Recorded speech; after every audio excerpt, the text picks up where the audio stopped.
A Revolução Industrial na Inglaterra.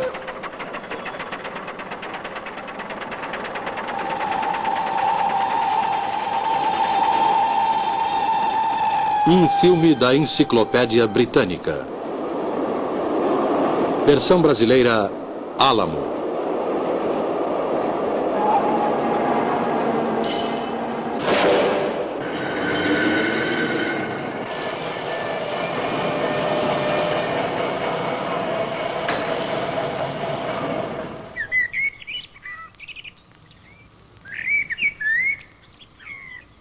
Voe com sua imaginação até a Inglaterra.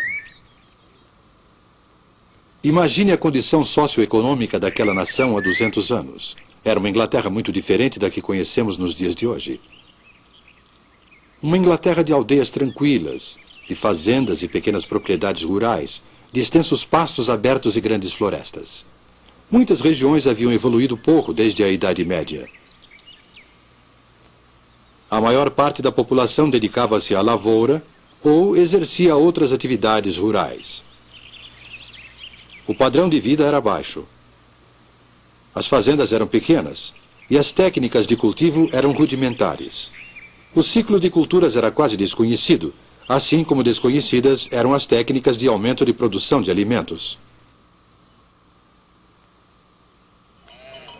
Havia pouca coisa para os carneiros comerem durante o inverno. Só o que Deus mandava para eles. A maioria morria. Agora vamos verificar as condições da manufatura, especificamente na área têxtil. Naquela época, a manufatura de lã era o grande alicerce da prosperidade inglesa. Em todas as casas, encontrava-se uma roda de fiar, e em todas as aldeias, um tear manual. Esse método de manufatura foi denominado sistema doméstico.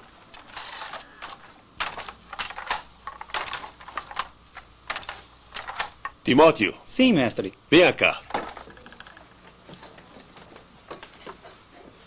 Continue esse trabalho, você consegue. Na sociedade inglesa, os mestres tecelões habitavam nas aldeias ou no campo, com todo o conforto, e levavam adiante os negócios com capital próprio. O mestre também executava o trabalho manual, e quase todo o processo de beneficiamento de lã era realizado em sua própria casa.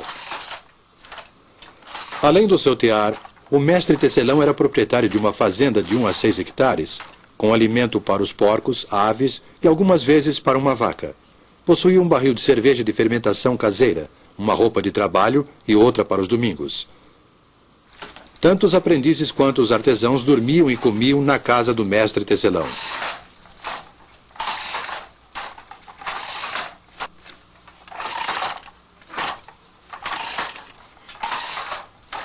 Mantenha o movimento firme, rapaz.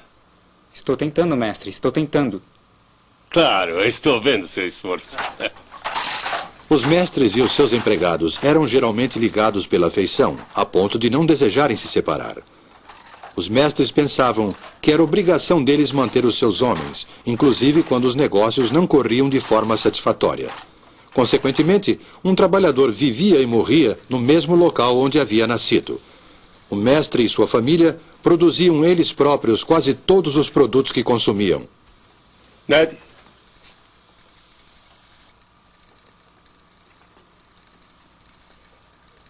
O que você acha?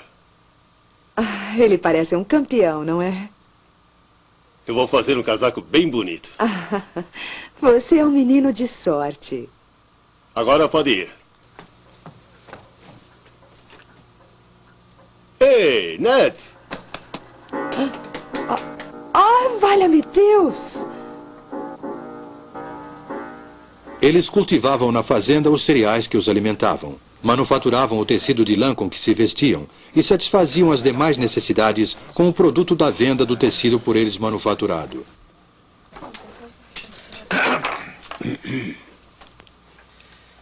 Senhor, esteja presente à nossa mesa, esteja aqui em todo lugar. Senhor adorado, abençoe vossas criaturas e permita-nos compartilhar com o vosso banquete no céu. Amém.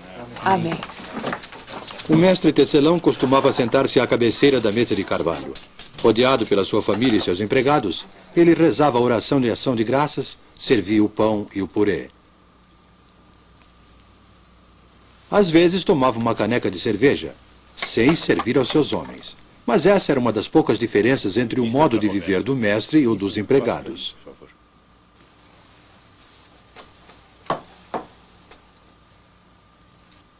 Há muito ainda para você aprender na arte da tecelagem. O pagamento é muito pouco para o aprendiz. Dinheiro não é uma coisa boa no bolso dos jovens. Na realidade, havia um aspecto muito desagradável no relacionamento entre o mestre tecelão e os trabalhadores. Existia, por exemplo, uma lei do governo proibindo aos trabalhadores de fazerem greve para reivindicar aumento salarial. Fizeram uma greve no inverno passado, mas a paralisação cessou por causa da repressão.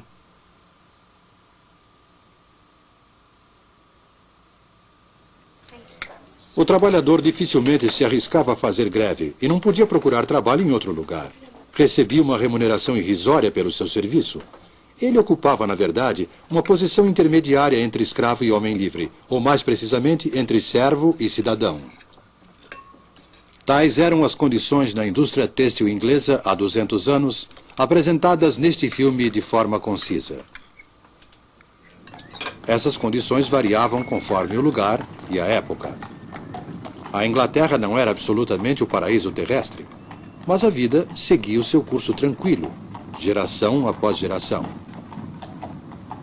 E nos 100 anos seguintes, a nação se transformou e o estilo de vida do povo inglês sofreu uma transformação radical.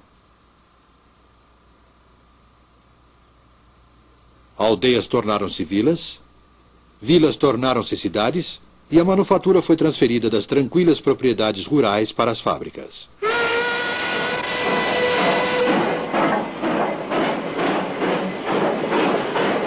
Essa transformação é chamada de Revolução Industrial. Podemos dizer, sem correr o risco de simplificar demais, que 3 tipos de máquinas destruíram o velho mundo e construíram o novo. A primeira foi a máquina de fiação. A segunda, o tear mecânico. E a terceira, o motor a vapor.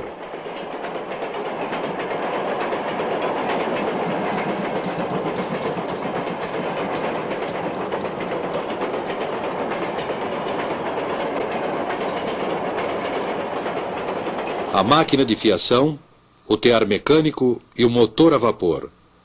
3 instrumentos que, juntamente com outras máquinas, transformaram o mundo. Desde os tempos primitivos, o homem vem fabricando e utilizando instrumentos.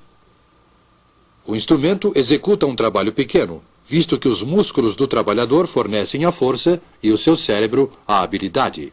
Séculos e séculos de fabricação e de utilização de máquinas. No ano de 1765, há mais de 200 anos,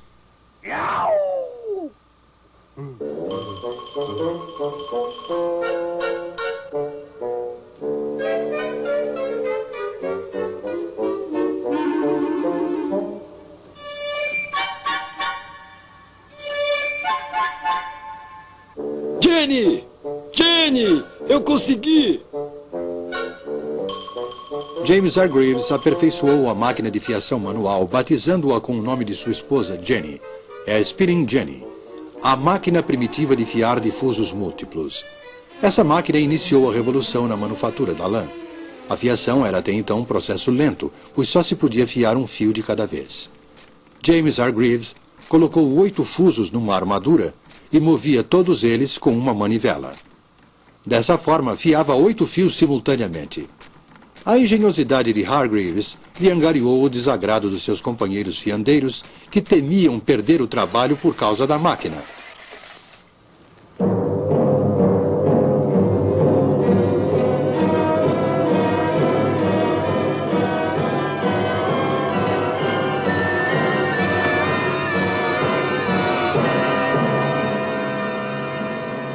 Mas Hargreaves não desistiu do seu empreendimento. E logo depois desenvolveu uma outra máquina que fiava 16 fios ao mesmo tempo. Uma criança podia, ao girar a manivela desta máquina, realizar o trabalho que antes era executado por mais de 100 homens. Ninguém conseguiria mudar o curso da história, pois uma descoberta iria inevitavelmente abrir caminho para outra. Em 1784, a população de Godby Marwood, uma pequena aldeia na região central do país, estava inquieta em virtude do que acontecia na casa do ministro da aldeia, o reverendo Edmund Cartwright.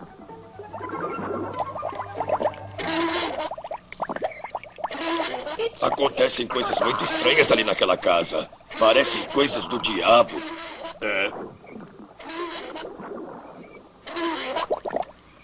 Segundo seus vizinhos, o reverendo não era um homem bom.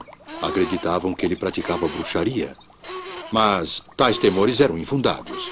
Cartwright havia simplesmente desenvolvido uma máquina, acelerando assim o processo de industrialização. A partir de então, a energia não era mais produzida pelos músculos dos trabalhadores, como ocorria com a máquina de fiação. A fonte da energia seria a água.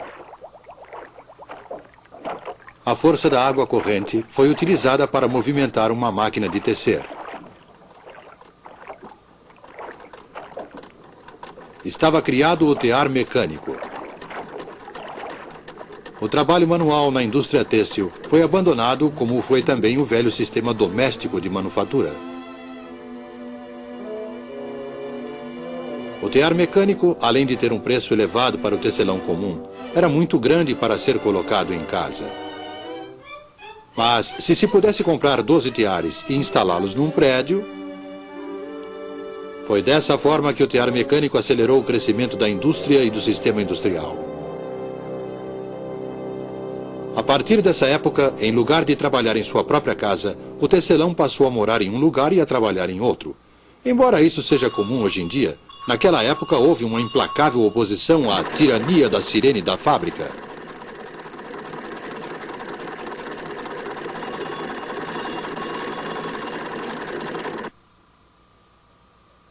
Houve tempos em que eu tinha vontade de jogar as minhas lançadeiras no chão. Mas a máquina que daria o maior impulso à Revolução Industrial ainda estava por vir.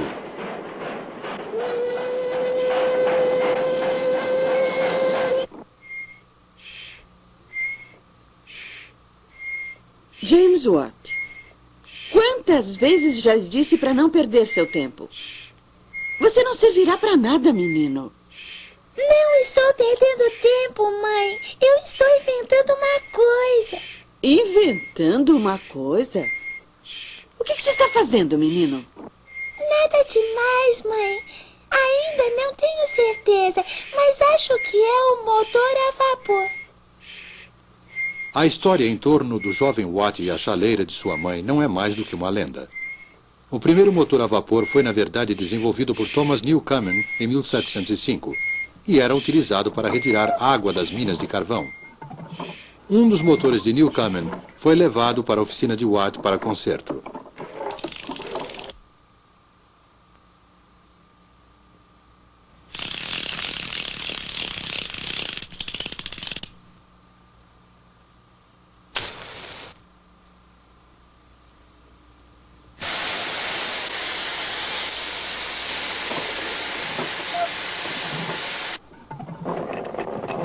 James Watt empenhou-se nesse trabalho e, por volta de 1781, aperfeiçoou o motor, convertendo-o em grande fonte de força. Essa era uma força barata e podia ser utilizada para dar movimento a todos os tipos de máquina.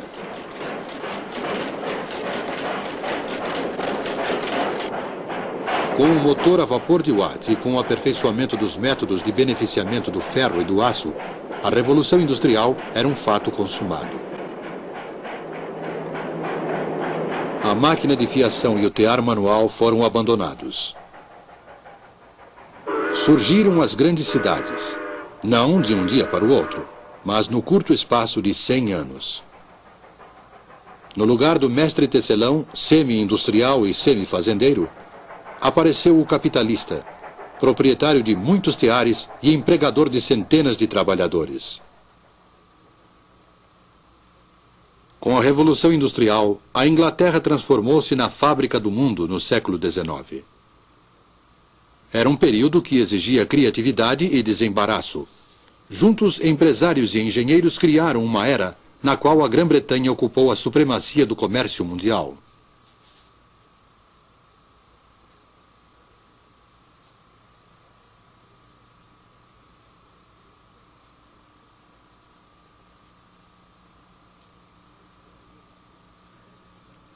Parecia haver motivos suficientes para grande otimismo.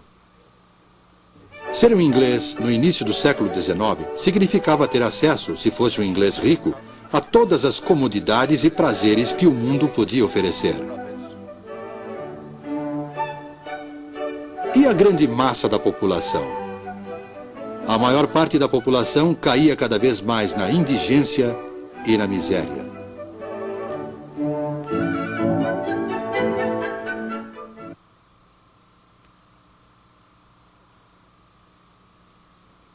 A qualquer hora do dia, podia-se ver as mulheres utilizando, para as necessidades domésticas, a água de uma vala imunda e fétida, cujas margens eram cobertas com uma mistura de lama e lixo.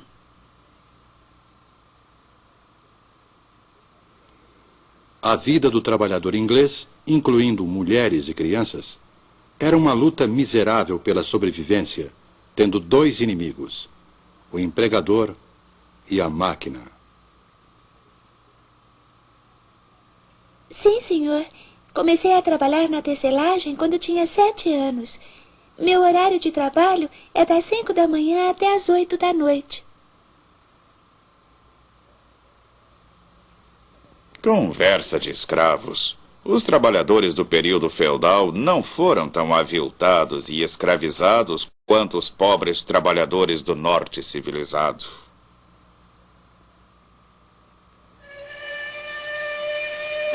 Os homens eram empregados nas minas de carvão para o serviço de escavação.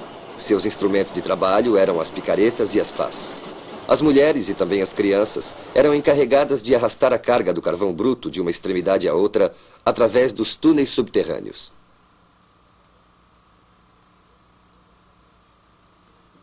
O cinto e a corrente são mais dolorosos quando trabalhamos com a família.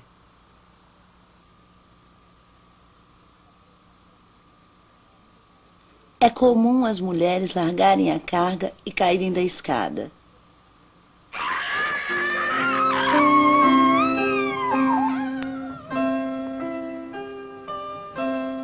A verdade era que o novo poderio econômico inglês e a supremacia no comércio mundial sustentavam-se na exploração da mão de obra, em moradias subhumanas e na imensa miséria do proletariado. Era esta a civilização prometida pela máquina?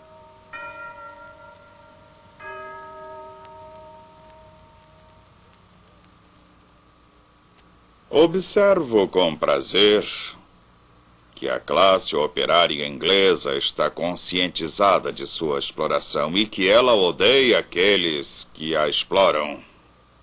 Há uma diferença no comportamento dos trabalhadores. Alguns deles mal nos cumprimentam.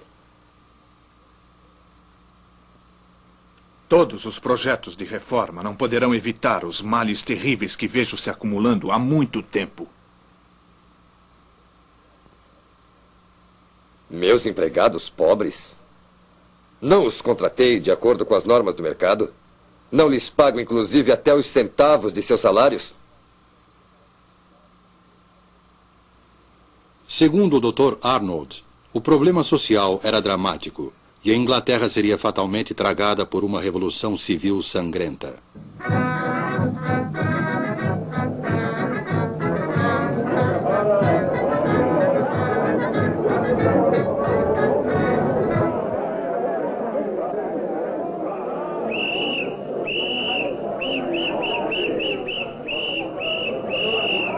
Apesar de todos os distúrbios e tumultos, os quais sempre ficaram limitados a determinadas áreas, a tão esperada e temida Revolução Sangrenta não aconteceu na Inglaterra como acontecera na França. E isso por dois motivos principais. O primeiro foi a reforma. Durante anos, houve muito debate público pela reforma dos males sociais causados pela Revolução Industrial. Em 1842, o Parlamento aprovou a primeira de uma longa série de reformas. a Lei das Minas. Determinou que, a partir daquela data, o trabalho de mulheres e crianças menores de 10 anos nas minas de carvão estava proibido. Em 1847, a Lei das 10 Horas.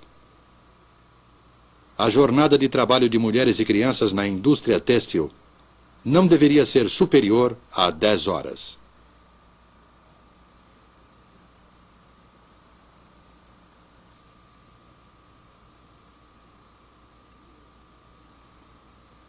E em 1875, os sindicatos, que até aquela data tinham seus poderes de negociação limitados por lei, ganharam proteção legal.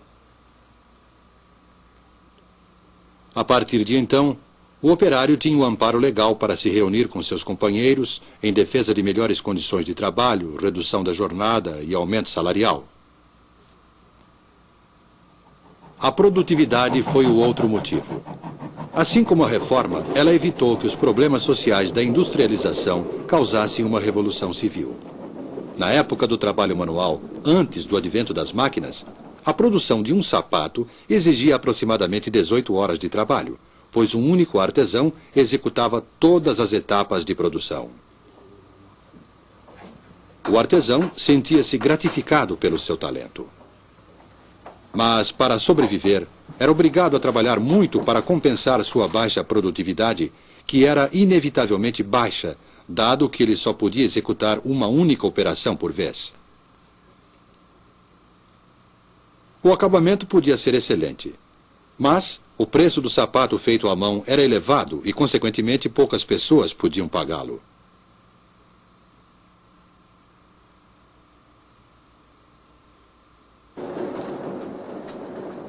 Com o advento da máquina, a produtividade dos trabalhadores cresceu espantosamente.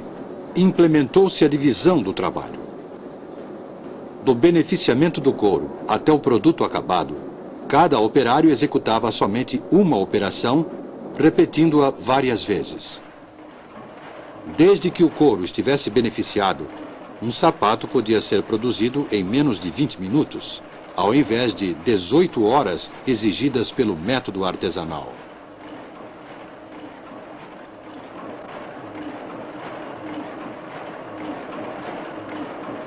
Dessa forma, cada homem produzia mais graças à máquina, e sua produtividade cresceu. As horas de trabalho em toda a indústria foram diminuídas. O salário aumentou, e os preços dos produtos baixaram. Assim, o operário podia comprar o seu próprio produto. Mais pessoas podiam se beneficiar da crescente riqueza do país. Essa foi a promessa da máquina e da Revolução Industrial. É verdade que essa promessa ainda não se cumpriu inteiramente. Mesmo assim, é uma promessa de benefícios materiais para todos.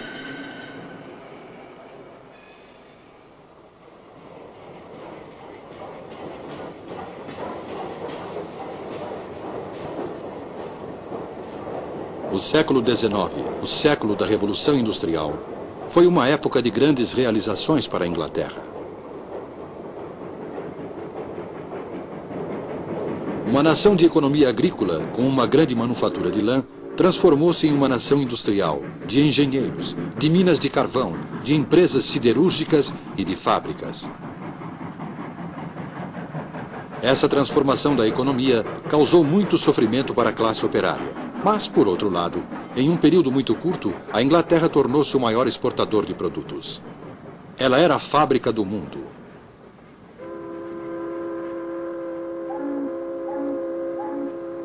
Além de exportar locomotivas, motores a vapor, têxteis e outros produtos acabados, talvez o que mais a Inglaterra exportou foi a industrialização. Dessa ilha separada da Europa pelo oceano, a Revolução Industrial se espalhou, levando para o mundo os grandes problemas, assim como os benefícios materiais da moderna civilização industrial.